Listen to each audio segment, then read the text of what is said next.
था बासंती जीवन जिनका,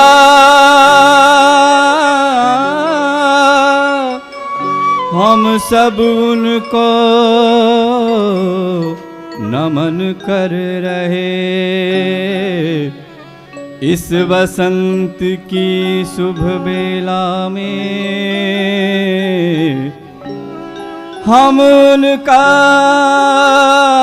ही वरण कर रहे। और गुरुदेव के सपनों को इस जन्म शताब्दी, माता जी की जन्म शताब्दी तक जब हम अखंड ज्योति की जन्म शताब्दी बनाने जा रहे हैं, तो ये हमारा कर्तव्य बनता है कि हमारे मोहल्ले, हमारे रिश्तेदारों तक और हमारे जान पहचान वालों तक ये अखंड ज्योति पहुंचे। ये सच्ची श्रद्धांजलि होगी परम पूज्य गुरुदेव और परम वंदनीय माता जी की। हम यहाँ पर आमंत्रित करते हैं, शांत कुंज से विचार लेकर के आए हैं हम लोगों के बीच में आदरणीय दुर्गेश द्विवेदी जी भाई साहब। मैं निवेदन करूंगा मंच पर आए और अपनी बात को हम लोगों तक आशीर्वाद के रूप में पहुंचाए। देव स्वरूप भाइयों, शक्ति स्वरूप बहनों, भगवान राम ने जन्मभूमि के बारे में कहा है, जननी जन्मभूमि स्वर्गादपि गरीयसी। जन्मभूमि का बड़ा आकर्षण होता है। मतलब मैं यहाँ से हमें गए हुए करीब 37 साल हो गए, लेकिन आज मैं बहुत भावुक हो रहा हूँ, क्योंकि ये वही सड़कें हैं जहाँ मैं 9th क्लास में पढ़ता था, यहाँ घूमने आता था। परम पूज्य गुरुदेव आए थे तो मैं 9th क्लास में पढ़ता था, वंदनीय माता जी शक्तिपीठ पे आए हुए थे।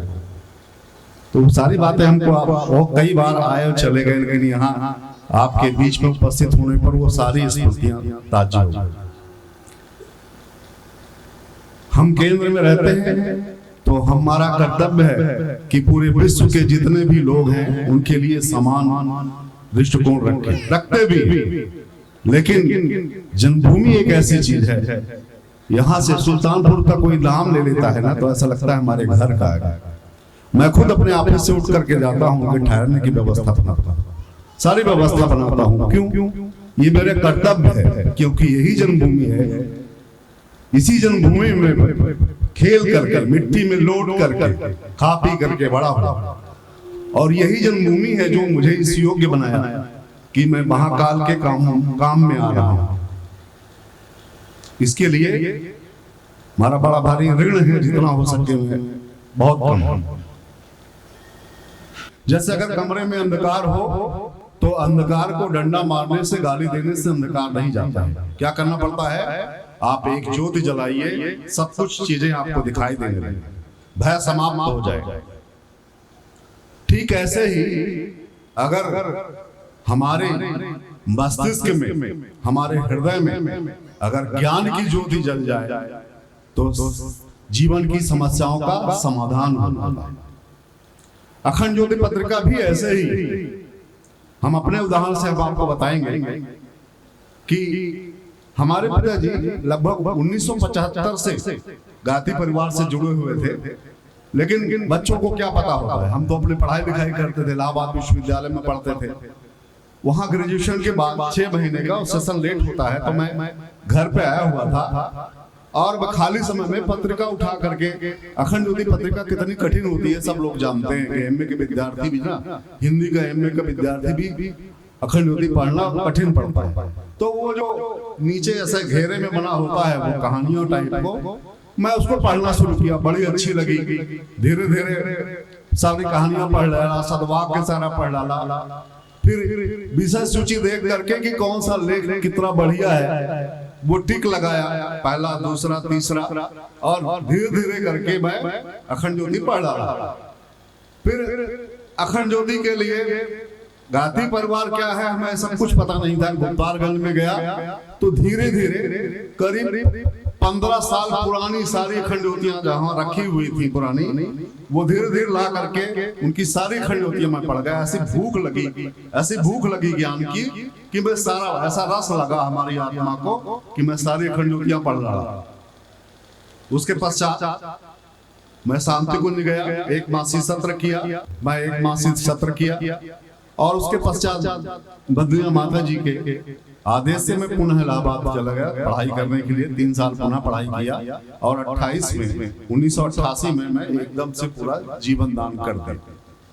वहां जब गया तो संयोग से वो पहला जो है ज्ञान रथ बनाया गया, परम पूज्य गुरुदेव ने बनाया। आप बड़ा अखंड ज्योति ज्ञान रथ ये गुरु जी का बहुत प्रिय सब्जेक्ट। तो वो ज्ञान रथ पे बैठा तो और कोई काम ही नहीं था, कोई आ गया तो दे दिया उसको साहित्य, नहीं तो मैं पढ़ता था। मतलब जैसे जलेबी की दुकान में ताजी ताजी जलेबी खाने में आनंद आता है, ऐसे गुरु जी के जो भी साहित्य गुरु जी लिखते थे, जैसे क्राम धर्मी सेट वो धीरे धीरे का सारा पढ़ा। आप बता सकते हैं 3200 जितनी उनकी पुस्तकें हैं, मैं धीरे धीरे, क्योंकि मुझे लगा कि गुरु जी क्या चाहते हैं, हमसे क्या चाहते हैं, ये जानने के लिए केवल पढ़ रहा। आप भी अगर शौक होगा, गुरु जी कहते थे कि आप अगर डिग्री लेना चाहेंगे तो आप 40 पुस्तकें बड़ी मुश्किल से पढ़ेंगे, लेकिन अगर आपके अंदर शौक पैदा हो जाए पढ़ने का तो आप 400 पुस्तकें पढ़ सकते हैं। तो ये पढ़ा अखंड ज्योति से हमारे व्यक्तित्व में आमूल चूल परिवर्तन, संकोची स्वभाव था। और आज हमारा जो व्यक्तित्व है, जो कुछ भी है, वो अखंड ज्योति के कारण। अखंड ज्योति क्या क्या कर सकती है? अखंड ज्योति अगर कोई व्यक्ति पढ़ता है तो उस व्यक्ति का निर्माण हो सकता है, व्यक्ति का व्यक्तित्व बन सकता है, क्योंकि जो आप विचार पढ़ेंगे वो विचार घनीभूत होंगे और आपके क्रिया के रूप में परिणित होंगे। आपका व्यक्तित्व फौलादी बनेगा, आप सभी समस्याओं का समाधान कर सकते हैं, क्योंकि अखंड ज्योति में कोई भी ऐसा विषय नहीं है जो नहीं, जिससे संबंधित लेख नहीं निकलता। उसमें व्यक्ति निर्माण से संबंधित लेख निकलते हैं, परिवार निर्माण से संबंधित लेख निकलते हैं, छपते हैं, समाज निर्माण से संबंधित, राष्ट्र निर्माण से संबंधित, धर्म से संबंधित, संस्कृति से संबंधित, स्वास्थ्य से संबंधित और सामायिक घटनाएं। अखंड ज्योति में अब सामायिक घटनाएं भी, कोई भी, चाहे राम मंदिर प्रकरण हो, चाहे कोई और भी हो, कोई भूकंप आ गया हो, उस संबंध में आप ये सब विचार निकलते हैं। अगर आप इसको पढ़ेंगे तो आप प्रकाशित हो जाएंगे। अगर परिवार के बीच में माता पिता का कर्तव्य है कि एक क्रम बनाए और वो शाम के समय में भोजन करने के पश्चात अखंड ज्योति लेकर के बैठे। ज्यादा कुछ नहीं तो कम से कम वो कहानियां जो कम से कम आप पढ़ा देंगे तो भी बच्चों को समझ में आ जाएगी, और आप पढ़ेंगे तो उनकी उच्च कोटि की हिंदी हो जाएगी। अगर आप हिंदी बोलेंगे तो लोग वाह वाह करेंगे, अगर अखंड ज्योति पढ़ने लगे। और क्या कर सकते हैं? जो शिक्षक हैं अपने बीच में, उनके बीच में इसको पढ़ने का क्रम बनाए। आप क्विज आयोजित कर सकते हैं, आप 6 महीने की, 1 साल की अखंड ज्योति पत्रिका के ऊपर आप क्विज, उसको खुद भी पढ़िए और पढ़ने के पश्चात उसके प्रश्न बनाइए और पुरस्कार। मैं तो कहूंगा कि जो शक्तिपीठ है, इसके जो व्यवस्था तंत्र से जुड़े हुए लोग जिले स्तर पर क्विज, अखंड ज्योति पर कुछ प्रतियोगिता लागू की जाए। पूरे जिले के जितने लोग हैं इस बहाने अखंड ज्योति पढ़ेंगे और उस प्रतियोगिता में भाग लेंगे। कौन बनेगा करोड़पति तो लोग सुनते ही हैं, लेकिन इसके लिए भी पढ़िए, क्योंकि ये अमूल्य विचार, ये अमूल्य विचार। लोग हमसे पूछते हैं कि आप शांतिकुंज क्यों चले गए? शांतिकुंज में भी लोग पूछते थे, कुछ लोग तो ऐसे ही थे कि भड़काते थे, अरे जाइए स्वामी जी आप वहां जाके ISP से तैयारी करिए, कुछ नहीं। मुझे बहुत दुख लगता था और उनको भागना पड़ा शांतिकुंज से। लेकिन और भी लोग पूछते हैं कि आप क्यों चले गए, जमाने में इलाहाबाद पढ़ रहे थे वहां शांतिकुंज क्यों गए? मैं आपसे पूछता हूँ, अगर भगवान शंकर साक्षात आपसे कहेंगे कि आप मुझे जीवन दे दीजिए, अपना जीवन दान दे दीजिए, समय दान दे दीजिए, तो आप मना कर देंगे? कौन व्यक्ति है मना कर देगा? और वो दुर्भाग्यशाली व्यक्ति हो जो मना कर दे। क्यों? ये जीवन है तो भी भगवान के संरक्षण में, और ये जीवन समाप्त होने के बाद, मरने के बाद जाएंगे तो भी भगवान से ही पाला पड़ना है।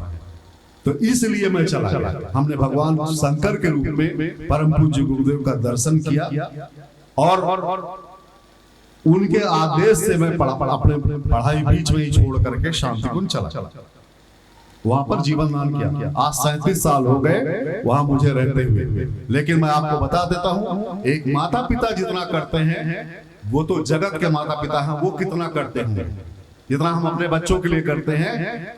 हमको किसी चीज की कमी नहीं। और भी जितनी माताएं हैं बच्चों को जन्म देती हैं, हमारे जैसे हमारी माँ ने शांति कुंज, मुझे याद है कि टोली आई हुई थी और उनको देख करके हमारे जैसे युवक उसमें भी आए, देख करके हमारी माँ को लगा कि हमारा बेटा भी, हमारा एक बेटा भी अगर गुरु जी के काम में लग जाए तो हमारी छाती दब जाए। ऐसे आपका भी भाव होना चाहिए कि आपके अगर 4-5 बच्चे हैं तो एक बच्चा राष्ट्र निर्माण में लगना चाहिए, समाज निर्माण में लगना चाहिए। आज आवश्यकता है वो गुरु गोविंद सिंह की परंपरा, केवल आप आंख बंद करके केवल एक काम करें कि अखंड ज्योति के सदस्य बने। आप क्या करें, आप समूह में निकले, 6 दिन आपके और 1 दिन परम पूज्य गुरुदेव को दे दीजिए। आपके दोस्त होंगे, आपके मित्र होंगे, आपकी सहेलियां होंगी, आप अपने मोहल्ले में निकलिए और जो पढ़े लिखे लोग विचारशील, एक बात ध्यान रखिएगा, ये विचार क्रांति अभियान है और विचार क्रांति अभियान विचारशीलों के लिए है, ध्यान रखिए।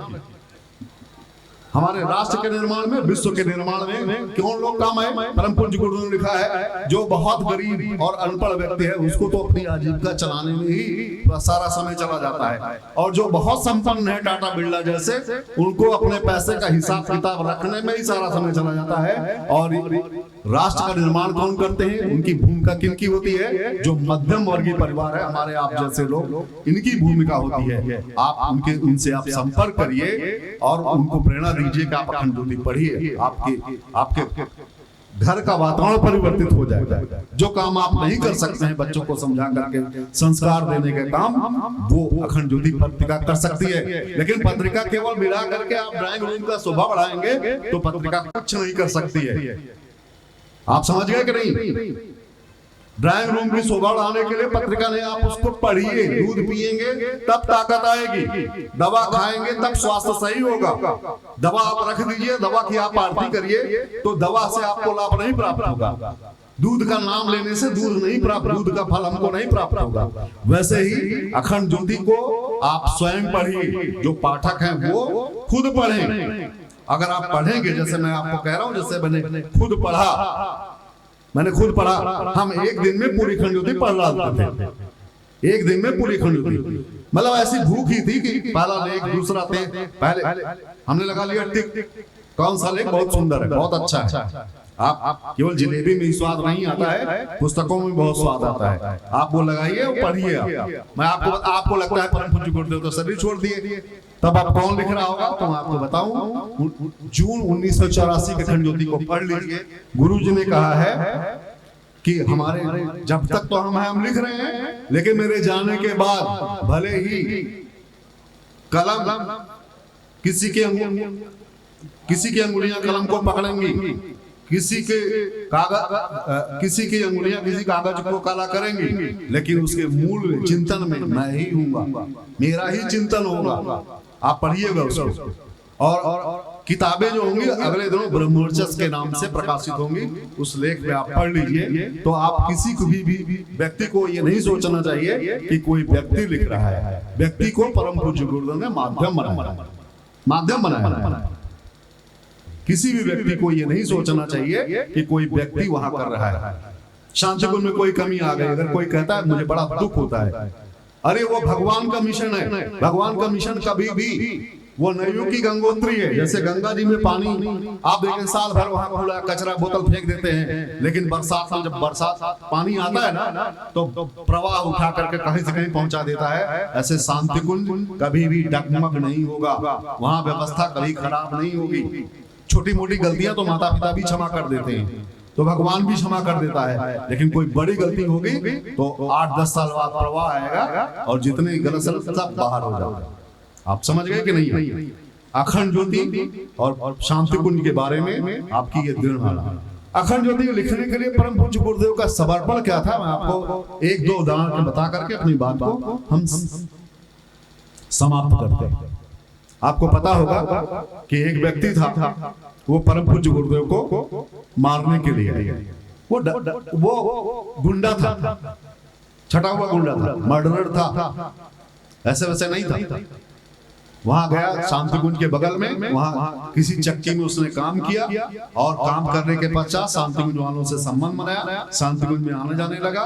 परम पूज्य गुरुदेव कहते थे, बेटा तुम्हारी सुरक्षा ऐसी है ना कि कभी भी कोई आकर के हमको मार के चला जाए। लेकिन लोग सोते रहे। आया और वो पिस्टल लेके गया था, इंग्लिश पिस्टल लेके गया था, चाकू भी थी। 6 राउंड चलाया लेकिन गोली वही उलझ के रह गई। इसी को कहते हैं दैवी संरक्षण। गायत्री माता का, दादा गुरुदेव का संरक्षण उलझ के ले गए। फिर उसने चाकू निकाला, 23 चाकू मारा। गुरु जी के यहाँ होंठ कट गया, अंगुली कट गई, ठीक है। लेकिन आपको चोट लगती है तो आपका दाहिना हाथ कहीं जाता ना ऐसे बचाने के लिए, लेकिन दाहिना हाथ परम पूज्य गुरुदेव अखंड ज्योति लिखना बंद ना हो जाए इसलिए इस हाथ को बचाया और ये अंगुली कट गई, ठीक है। और खून से लहूलुहान जिसको 30 चाकू लगे हो उसकी क्या स्थिति होती। और बंदनिया माता से उस अवस्था में जब पट्टी बनी हुई थी पूरे शरीर में, परम पूज्य गुरुदेव ने बंदनिया माता से कहा, माता जी कलम दे दो, लेटर पैड दे दो। और गुरु जी ने संकल्प ले लिया कि मैं एक लेख लिख करके ही पानी पीऊंगा। और भाइयों बहनों में बता दूं कि परम पूज्य गुरुदेव ने सुबह उठ करके 1 बजे रात को उठ करके एक लेख लिखते थे। साधना उपासना करने के पश्चात लेख लिखते थे तो पानी पीते थे। हमारे जब हम जुड़े थे मिशन में तो छोटे छोटे फोल्डर निकलते थे 8 पेज के।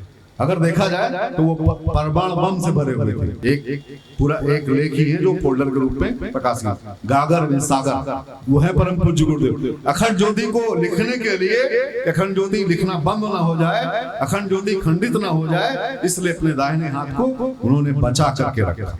और जिसने रामकृष्ण गौतम गांधी का आना था पहचाना, वे चल पड़े संग में, उनको पड़ा नहीं पछताना।